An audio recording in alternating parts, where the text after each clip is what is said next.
വേറൊരു കാര്യമില്ല. അതിനകത്ത് അങ്ങനെ ചർച്ച ചെയ്യുമ്പോൾ നമ്മുടെ ബഹുമാനപ്പെട്ട മുഖ്യമന്ത്രിക്ക് അദ്ദേഹം പറഞ്ഞ കാര്യങ്ങൾ പാലിക്കുന്ന ആളാണ് എന്ന് തെളിയിക്കാൻ പറ്റും. ഇപ്പോ അദ്ദേഹത്തിന്റെ സ്വഭാവം, അദ്ദേഹം പറഞ്ഞ കാര്യങ്ങളൊക്കെ വാക്ക് പ്രധാനമാണെന്ന് മാത്രം, വാക്ക് മാത്രമാണെന്ന് വരരുത്, വാക്ക് പാലിക്കുന്നതാണെന്ന് വരാൻ വേണ്ടിയിട്ട് അദ്ദേഹത്തിന് വാക്ക് പ്രധാനമാണെന്ന് പറയുമ്പോൾ വാക്ക് പാലിക്കാനാണ് പ്രാധാന്യം കൊടുക്കേണ്ടത് എന്നൊരു സമീപനം ശ്രീ വി ഡി സതീശൻ ബഹുമാനപ്പെട്ട മുഖ്യമന്ത്രി സ്വീകരിക്കണം എന്ന് അഭ്യർത്ഥിക്കുന്നു.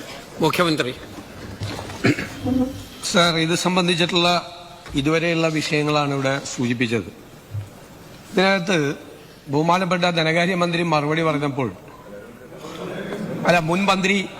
മുൻ ധനകാര്യമന്ത്രി കൂടിയായ ശ്രീ ബാലഗോപാൽ അദ്ദേഹം ബഹുമാനപ്പെട്ട അംഗം ഇത് പറഞ്ഞപ്പോൾ അദ്ദേഹം സൂചിപ്പിച്ചത് കഴിഞ്ഞ ഗവൺമെന്റിന്റെ കാലത്ത് ഒരുപാട് പ്രാവശ്യം നികുതി വർധനവുണ്ടായപ്പോൾ ഇത് കുറയ്ക്കണം, ഇതിനകത്ത് ഒരു ഭാഗം നിയമസഭയുടെ റെക്കോർഡുണ്ട്, ഒരു ഭാഗം നികുതി മുഴുവൻ ഒഴിവാക്കണമെന്നല്ല പറഞ്ഞത്, ഒരു ഗവൺമെന്റിന് ഒഴിവാക്കാൻ പറ്റില്ല. കൂടിയ നികുതിക്ക് സംസ്ഥാനത്തിന് അധികമായി കിട്ടിയ വരുമാനത്തിലെ ഒരു ഭാഗം ഇതുകൊണ്ട് ഏറ്റവും ദുരിതം അനുഭവിക്കുന്ന ആളുകൾക്ക്, ഓട്ടോറിക്ഷ ഡ്രൈവർമാർക്ക്, ടാക്സി ഡ്രൈവർമാർക്ക്, അവർക്ക് ഏതെങ്കിലും കാര്യത്തിൽ ഇളവ് വരുത്താൻ കഴിയുമോ എന്ന് ഗവൺമെന്റ് പരിശോധിക്കണം എന്നാണ് പറഞ്ഞത്. ഞങ്ങളിത് പറയാൻ കാരണം അതിനു മുൻപ് അധികാരത്തിലിരുന്ന ഉമ്മൻചാണ്ടി സർക്കാർ പെട്രോളിന് 4 തവണയും ഡീസലിന് 2 തവണയും അധിക നികുതി വരുമാനം ഉപേക്ഷിച്ചിട്ടുണ്ട്. ഇതിലൂടെ പെട്രോളിൽ നിന്നും 375.75 കോടി രൂപയും ഡീസലിൽ നിന്നും 243.42 കോടി രൂപയും അന്നത്തെ സർക്കാർ 2011 മുതൽ 2016 വരെയുള്ള സർക്കാർ വേണ്ടെന്ന് വെച്ചു. അതായത് മൊത്തം 619 കോടി രൂപ വേണ്ടെന്ന് വെച്ചു. ആ പശ്ചാത്തലത്തിലാണ് പിന്നീട് വന്ന ഗവൺമെന്റിന്റെ കാലത്ത് 2016 മുതൽ 2025 ജനുവരി 31 വരെ ഈ ഡീസൽ പെട്രോളിന്റെ വില വർധനവിന്റെ ഭാഗമായി, അതായത് ഡീസൽ ഇനത്തിൽ 1617 കോടി രൂപയും പെട്രോൾ ഇനത്തിൽ 1466 കോടി രൂപയും ഉൾപ്പെടെ കഴിഞ്ഞ സർക്കാരിന് 3100 കോടി രൂപയുടെ അധിക വരുമാനം ഉണ്ടായിട്ടുണ്ട്. 1 രൂപ കുറച്ചിട്ടില്ല, 1 രൂപ കുറച്ചിട്ടില്ല.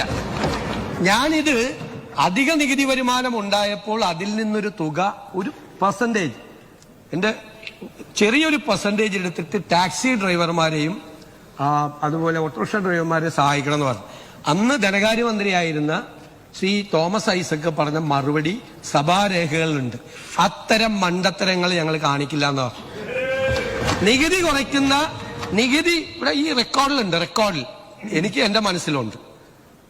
നികുതി കുറയ്ക്കുന്ന മണ്ടത്തരങ്ങൾ ഇടത് സർക്കാർ കാണിക്കില്ല എന്ന് ഇടത് സർക്കാരിന്റെ മുൻ ധനകാര്യമന്ത്രി ഈ സഭയിൽ വന്ന് സംസാരിച്ചാണ്.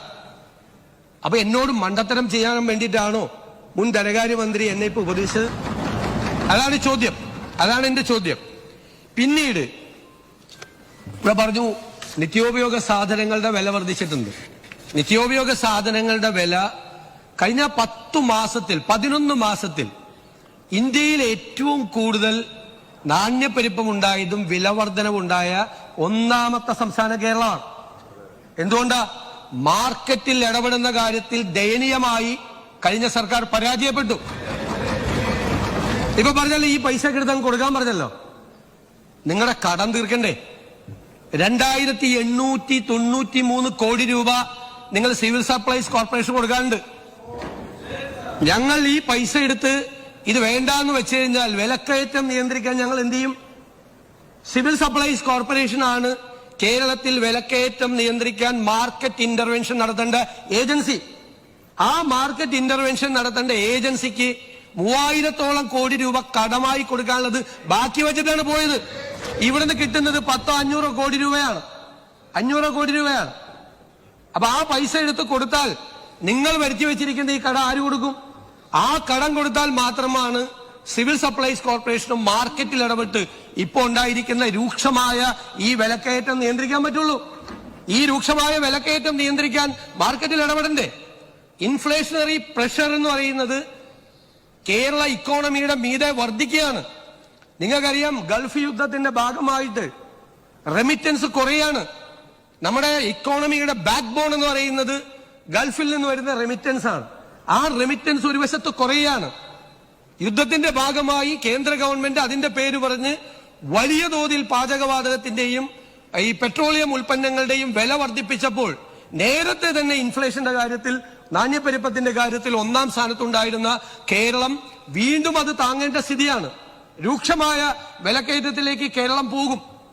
LPG സിലിണ്ടറിന്റെ കാര്യം മാത്രം 25% വരെ ഹോട്ടലിലെ ഭക്ഷ്യസാധനങ്ങളുടെ വില വർധനവ് ഉണ്ടായിട്ടുണ്ട്.